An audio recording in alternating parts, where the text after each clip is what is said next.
Ito ang inyong lingkod na nagbabalik upang magbigay ng mga balitang walang bias at pawang katotohanan lamang. Ito ang Bayang Pinas. Ang ushing ito ay naging usap-usapan sa buong bansa at iba't ibang social media platforms. Isang kontrobersyal na insidente ang pumutok kamakailan na nag-ugat sa ulat tungkol sa umano'y pagtangkang pagpaslang dito kay Vice Presidente ng Pilipinas na si Inday Sara.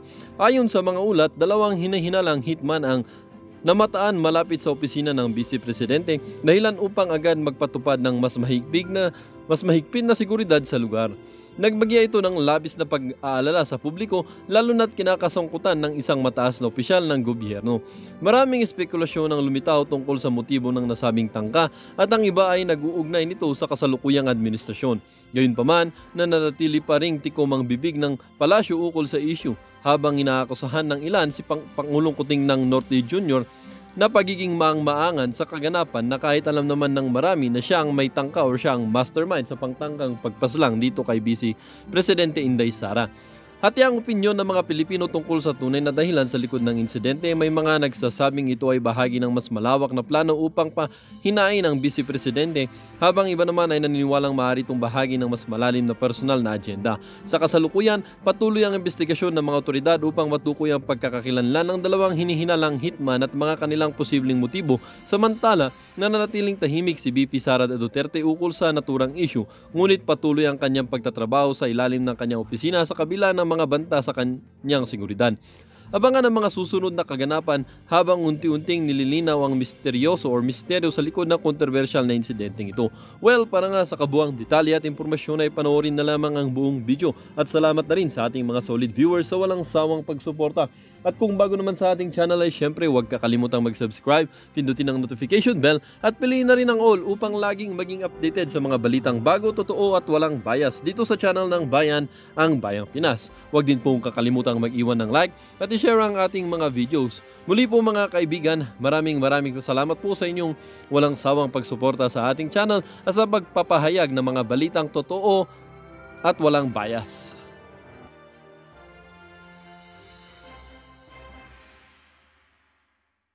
Ngayon, DOJ. sa ugnayang panlabas, lalo na sa ganyan, ang dapat na nagre-report niyan ay DFA. 'Di ba? Meron silang mga konsulado, meron silang mga embahada na sa mga ganyang mga pangyayari, dapat ito yung hindi yung Department of Justice. Kaya Department of Justice yan kasi nga may pinagtatakpan sila. Sila na mismo yung akala naman nila tanga yung na sorry doon sa na egot yung mga Pilipino na ganito lang. Kasi ito ang tao pagka inaresto natural ibubuk yan, di ba? Booking and arrest report yan, di ba? Yes. At yan ipapile nila doon sa kanilang kung sa district attorney, ito yung mga fiscal nila magkakaroon ng record yan, di ba? Kaya hindi po pwede na hindi mo ma-verify yan kasi nga pagka merong arrest dapat mga public public records yan na pwede mo ma-access, di ba? Lalo na ilang linggo na na nasa kamay ng sinasabi na nasa kamay ng otoridad sa Amerika itong si Garma dapat marapat lamang na bigyan nila din ng kopya o ilabas nila yung tunay na status. Lalo na arestado pala yan, di ba? Kaya nila tinatawag. Kita mo, nung nag-announce sila, hindi nila masabi yung details ng arrest. Di ba? Kasi walang arrest. Tama. Ayan kasi, mga kababayan. Dave, sorry lang ha. yes. Ayan mga kababayan.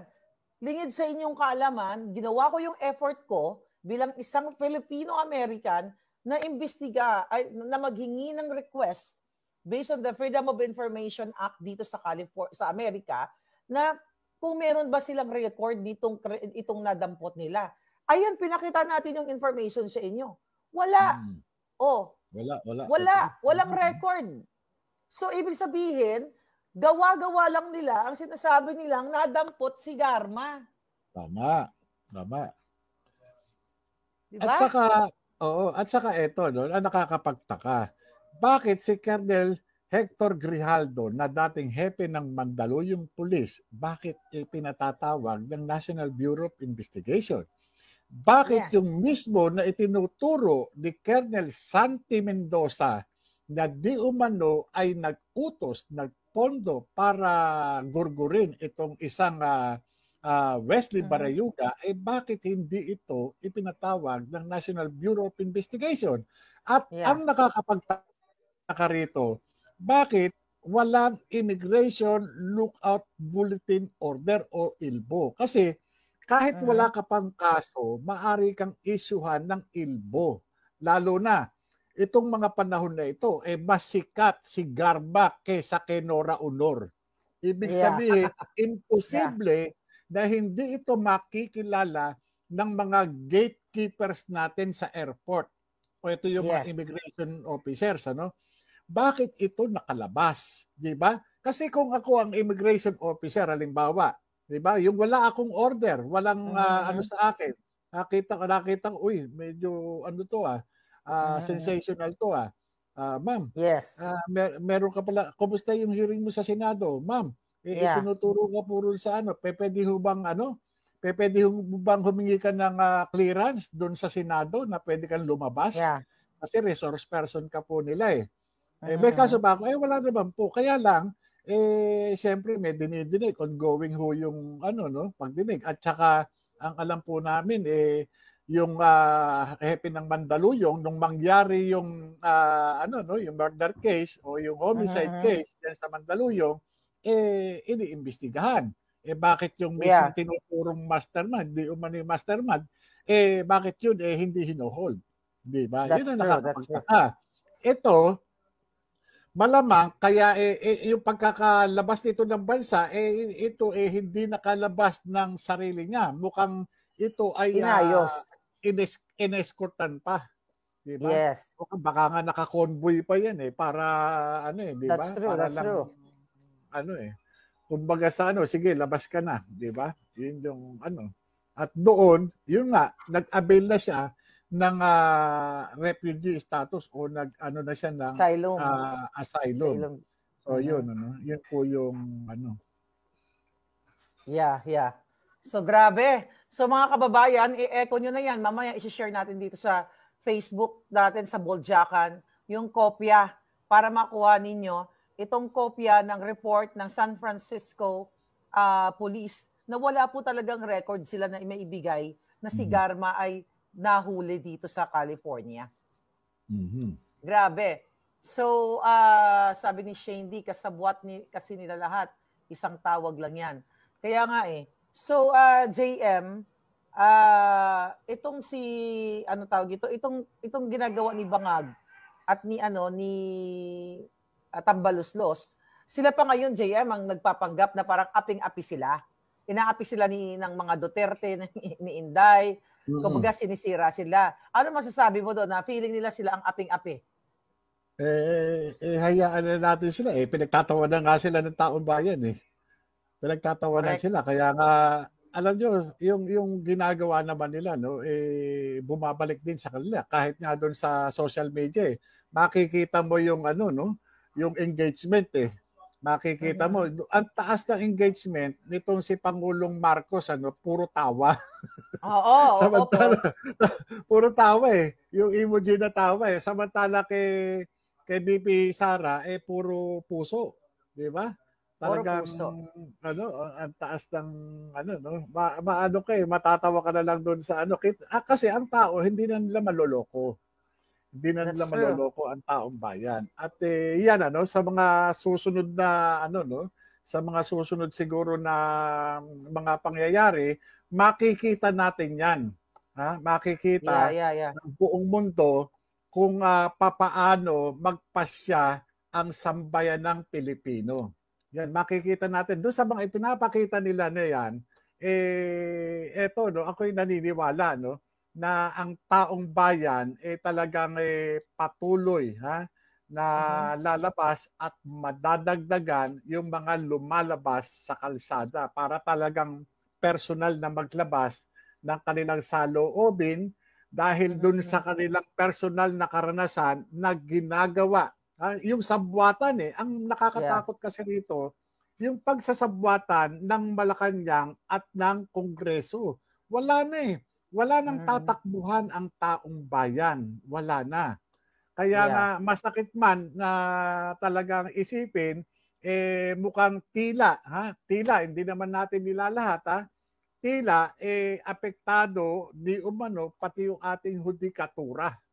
Sapagkat dahil doon sa dahil doon sa mga koneksyon itong mga itong grupo nitong si Bangag, yun po yung nangyayari ngayon. Talagang kahit yung mga congressman, kahit yung sa Senado, sa Kongreso, ito talagang hindi sila makaporma dahil alam nitong sindikato na magkakamag-anak na ito na itong mga politiko na ito ay mayroong mga tinatago sa aparador. Kaya alam na alam. Kaya nga itong mga ito takot sila na magaya doon sa isang Congressman Tebes na talagang mabilisang tinanggal bilang isang kongresista. Kaya ayaw nilang mangyari sa kanila yung sinapit ng isang Congressman Tebes. Yeah, that's true. So, kumusta ba ang sitwasyon ng ating mga kababayan? Siyempre, ikaw, may mga kaibigan ka, mga pulis, mga military. Ano po, JM, ang kanilang sentimiento? Alam nyo, nakakatuwa, sapagkat dati-dati talagang, sila, kumbaga sa talagang, tahimik lang sila, ayaw nilang, ayaw nilang makipagkwentuhan kung patungkol sa nangyayari sa gobyerno. Ngayon ay talagang nagsasalita na sila at mismong nakakakuha tayo ng impormasyon sa kanila Putol ka na naman. Na talagang kitang-kita na nila yung mga ginagawa. Kaya nag-aantay na lamang sila ng pasya ng taong bayan. At magsalta ka lang dyan, JM. Sabi nga nila kung ano yung magiging sinasabi nga kung ano yung magiging pasya ng taong bayan, yun, sila ay susunod, Susunod sila. Yun po yung pinakamaganda sa mga nakikita natin sa ngayon. Sapagkat dati-rati nga, itong mga kasundaluhan at saka yung mga kapulisan, pagka ating mga nakakausap, talagang ngayon open na sila. Bakit ganun? Marami na silang mga katanungan. At nakikita rin nila, napapansin na rin nila kung papaano nagiging sunod-sunuran na lang kahit mali yung kanilang mga superior officers. Yun po ang isa dun sa masakit na katotohanan. Pero sa kabilang banda, kahit papano, nakakakita na tayo ng liwanag.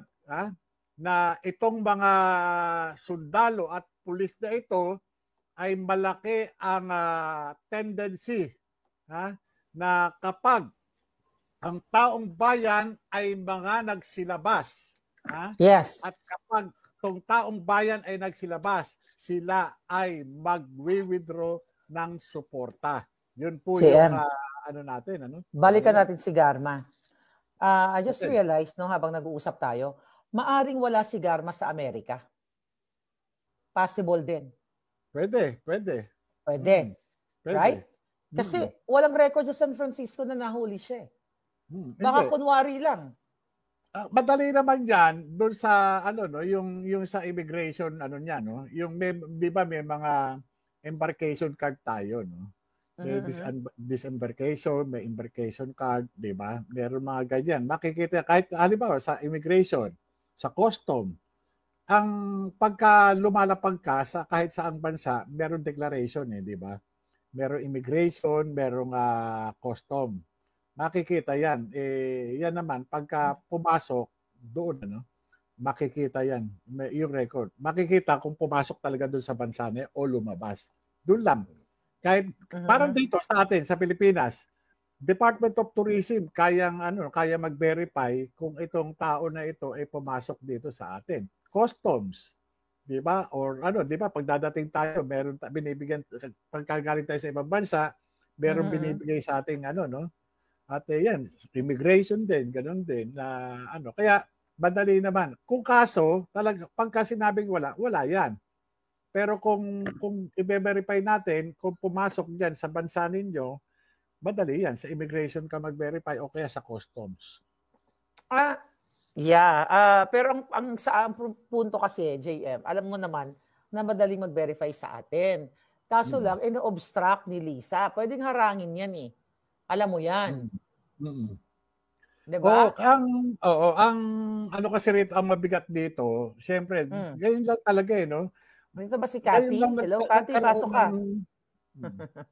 Okay, go ahead. Ngayon lang nagkaroon talaga no na pinakikialaman pati yung mga trabaho ng ng mga sangay ng gobyerno. Kasi dapat 'di ba, yung mga nagtatrabaho sa gobyerno, independent sila sa pagtatrabaho. Ngayon talagang pati pati pagko-comment, pati pag-aano sa social media pinakikialaman na 'di ba? Huwag kayo manonood kay Maharlika, huwag kayo mag-ano. Pati yung pag-share, pagla-like doon sa kanilang merong ganyan, no? May mga order na ganyan. Siyempre, iba eh. Ito lang yung talaga, no?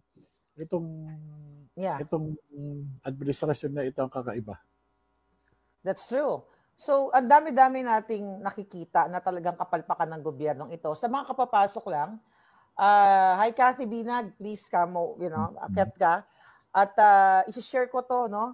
Actually, nawala sa isip ko. Sobrang busy ko tong report na to, JM. 3 days ago, yung report ng San Francisco Police, wala ngang record. So, kailangan i-share natin to mga kababayan. At yung mga kapwa natin vloggers, i-echo ninyo. Okay? I-echo ninyo itong nakuha kong na result, actually.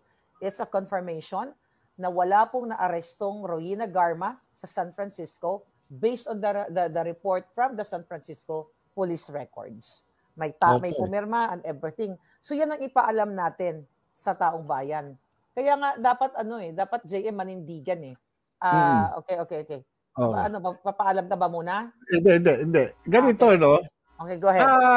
Siguro tingnan natin yung aspeto ng pagiging abogado nung nag-report. 'Di ba? Yes. Kasi ang mga abogado dito sa atin, katulad din yung mga judges o justices, nasa ilalim sila ng Code of Professional Responsibility and Accountability. Ito yung CIPRA. So, dapat, hindi sila nagsisinungaling. Dapat, talagang, di ba, truthful sila doon sa kanilang mga binibigay na, di ba? So, pwede silang habulin ni Juan de la Cruz sa pagsisinungaling sa taong bayan. So, yung mga ganyan, yung mga binabanta nila kay kay Vice President Sara, pwede natin din ibalik din sa kanila. Kasi sila itong gumagawa ng ng magic di ba? JM, patuloy muna kita. Sabi ni Trollbuster, cancel daw ang US visa ni Garma. Oo nga. Ituloy mo lang, magbasa ka dyan ng comment, restroom lang ako ng 1 second. Okay? 1 minute. Babalikan kita, magsalita ka lang dyan. Yun. Yung kung cancel, kung cancel yan, ano yung ginawa ng gobyerno natin? Di ba? Ano yung kaso? Di ba? Kung cancel, ano ba yan? Subject ba ng deportation o subject ng immigration law ng US? Di ba? So, yun. Pagka halimbawa, may mga offenses, halimbawa, na na-commit yung isang foreigner, dapat yan, may mga kaso. Di ba? Yun nga, binerify ni Maharlika doon sa sa gobyerno ng Amerika, sinasabi walang walang kaso, wala silang makita o na ito ay na-aresto o kinasuhan. So yun. Yan. Sabi, yan. Ano pa? Paano ba to? Ay, ayaw. Pinaka-the best na Christmas gift sa mga Pilipino pag napaalis si Bangag bago ang Pasko. Ay, yun po. Yun yung ating pinagdadasal, na talagang ito gumraduate. Gumraduate siya. Malay natin, magkaroon talaga ng pagbabago. Yan. Yeah. Ano ba ang sitwasyon dyan ng mga tao? Ang daming sumisigaw sa social media, wala nang makain ng taong bayan. Ang kumakain na lang yung mga bangag . Diba? Sila na lang napapakasarap sa wine. Sabi nga ni Inday, mga juice, lahat, nidala mo nila dyan sa Kongreso at sa Malacanang. Kawawa talaga. Ang mga kaibigan mo, mga kakilala mo na hindi naman masyadong yung mga kinakapos, ano ba yung mga sentimiento nila? Alam mo dito, no, ang problema kasi rito, imbis na trabaho ang binibigay, ayuda eh. Kumbaga sa ano, no, yung ginagawa nila, dinivert nila yung ano ng tao doon sa umaasa sa pagtanggap na lang ng ayuda. Hindi sila doon sa pinupus yung tao no para magsikap, magtrabaho, mabuhay ng disente. Kundi ginagawa nila na itong mga tao na ito pinapaasa na lamang sa kanila para itong mga ito maging sunod-sunuran sa kanila. Ganun eh. Pero siyempre no, patuloy silang napapansin gawa ng ito lang mga nakaraan, no, mga nagbagyo, no, talagang grabe yung mga binaha nating mga kababayan. At doon nga, kinakitaan natin na kung gaano kahina na maging presidente itong si Bongbong Marcos. Kaya talagang biruin mo, saan ka ba naman nakakita? No? Imbis na itong gobyerno natin ay proactive, palagi na lang reactive. Lagi na lang silang naghahabol, ano? Lagi na lang yung kilos nila, palagi kumbaga sa damage control na lang palagi eh.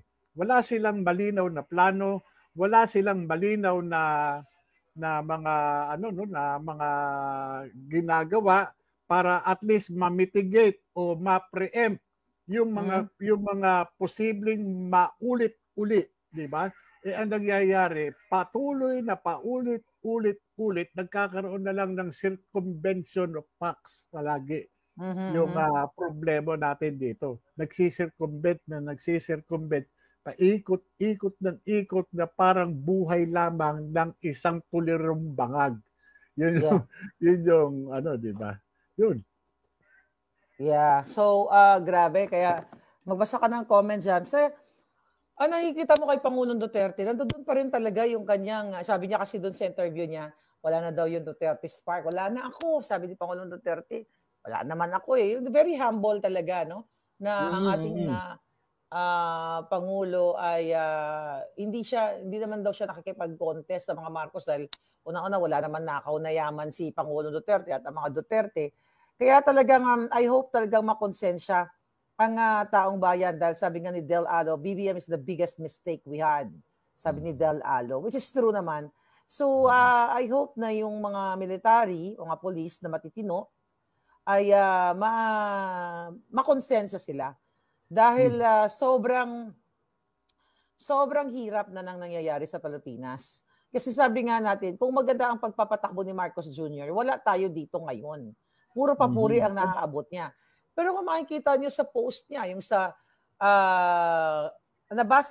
napakinggan mo ba yung sinabi ni Bangag Jr., yung kanyang counter doon sa statement ni Inday Sara, na ang sinabi ni Inday Sara na kapag ako ay nagurgur, meron na siyang inatasan na gugurgur doon sa 3 bangag na yon.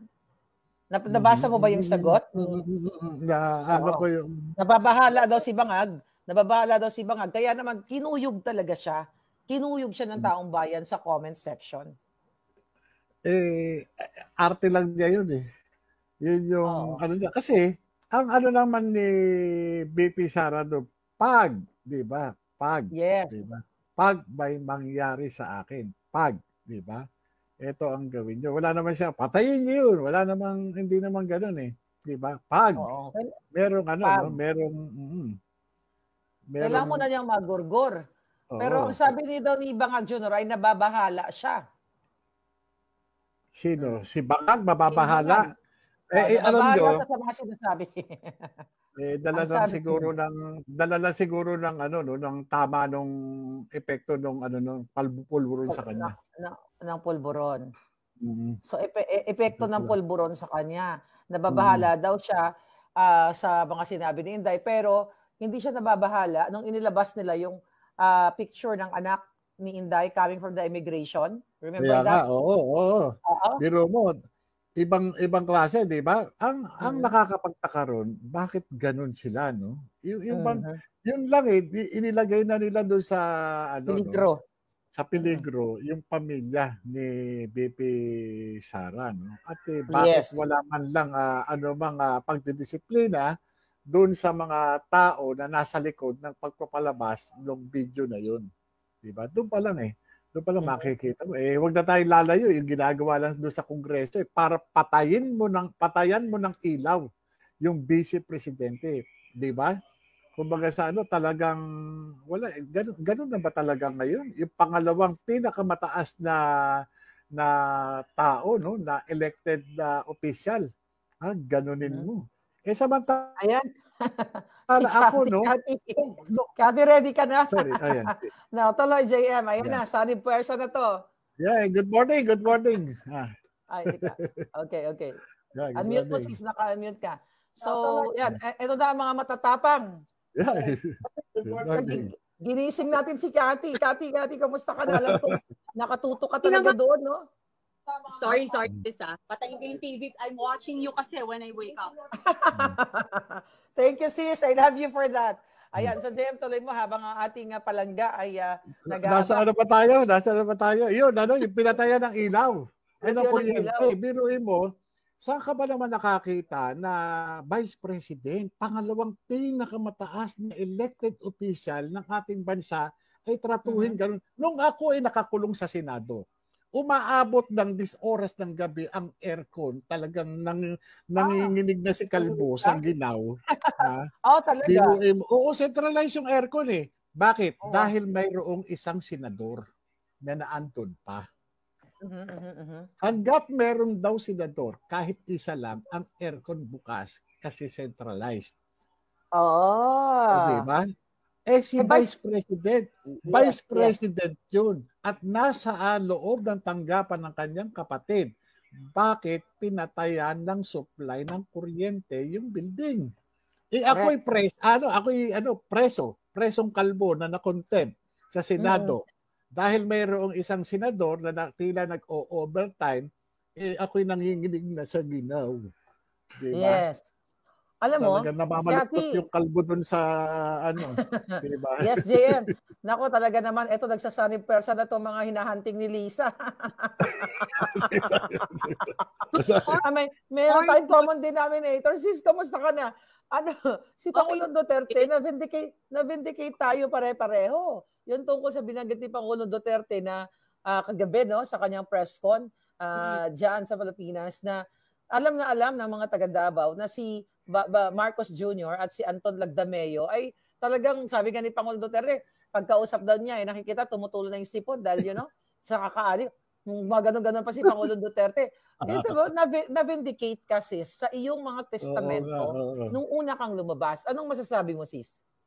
Sis, kasi, di ba, kapag nagsasabi ka talaga ng ganun totoo, kahit na anong takip or kahit na anong gawin nilang pagsisinungaling, meron talagang mag-justify ng katotohanan. Like me, the reason why then ako lumabas, and ang kataong bayan, sis, ang laki rin ng utang na loob sa'yo kasi sa katapangan mo na hindi tayo kilala, kinall out mo ako. Then, yung ginawa ni President Duterte is talagang yung alam na alam niya kasi matagal silang magkaibigan, sis. Ang masasabi ko doon is kahit na ano pang gawin nyo, kahit na anong gawin yung pang-ape, remember, pinost ko nga yung kahapon, ang galing nyo kasing gumawa ng, sasabihin nyo si Sara ang madrama, gumagawa. Kayo yung gumawa ng pelikula tapos yung bida nyo si Sara di ba sa lahat ng pelikula, pag may bida, di ba, naapis sa umpisa, naapis sa umpisa, papaape. O anong ending? Di ba yung bida mananalo, tatangan nyo. Galing. I know. Siyempre, 'di ba at saka sa teleserye ng Sara the Munting Prinsesa, inapi-api muna si Sara doon. 'Di ba? Pinaghiwa-hiwa muna ng patatas doon. Then later on, kinoronahan. I think yan yung magiging pelikula or series na kaabang-abang. Kaya naman sis, go ahead sis. Hindi, saan ka nakakita inaapi, tapos gusto nyo, walang kakampi. Ano namang yan? ano namang concept yan, di ba? na baboy mo, babae pa. Tapos yun pa. Tignan mo na lang. May isa pa. May isa ano pa. daw, sis? Atake, di ba? Parang si, what's the name of the girl? Na parang na-hospital din. Inatake ba? Si sino pangalan nun, Palangga? I forgot. Si Gina. I forgot the name. Yung hindi ko, no, hindi. Si Castro, dapat na atakin yun. Hindi si, I forgot the name. Nanood ako, kaso lang, sino yung Palangga? Yung, Acosta. Gina Acosta. Gina Acosta. Hindi pa kami updated ano nangyari sa kanya. But anyway, kasi nga, nanggigipit talaga sila. Si Miss Gina Acosta. Magkape na kayo lahat dahil, hanggang bukas kami dito. Wala na tutulugan. Hindi ko alam kung anong nangyari. Sister. Pero ako kasi, yung mga taong nagsasabi na nagdadrama daw si Sara, si Attorney Lopez, ang tatanga na itong mga to, patpasa, hindi naman si Inday Sara magaling magdrama. Action star siya eh. Inaantay nga natin. Oo. Hindi yan alam mo, hindi ko siya close, pero ang pagkakakilala ko sa kanya is siya yung isa sa pinaka hindi plastic na tao. Oo. Kaya nga konti lang kino-consider niyang close. Kaya nga, di ba, alam mo, yung even nga nung makikita mo yung kanyang liderato, yung pagiging tao niya, nung naging mayor siya ng Davao, inalis niya lahat ng tao ng tatay niya at nag-build siya ng sarili niyang grupo. Kasi gusto niya i-prove na kaya ko to, na mag-umpisa ako from scratch, na ako to. Liderato ko to. Kapal na mukha na itong mga... Ginugugor tayo. Nasa veterans daw pala si Madam Gina Acosta. Alam nyo, ang naabutan ko doon, na parang ginigisa nila, si Gina Acosta, tumaas daw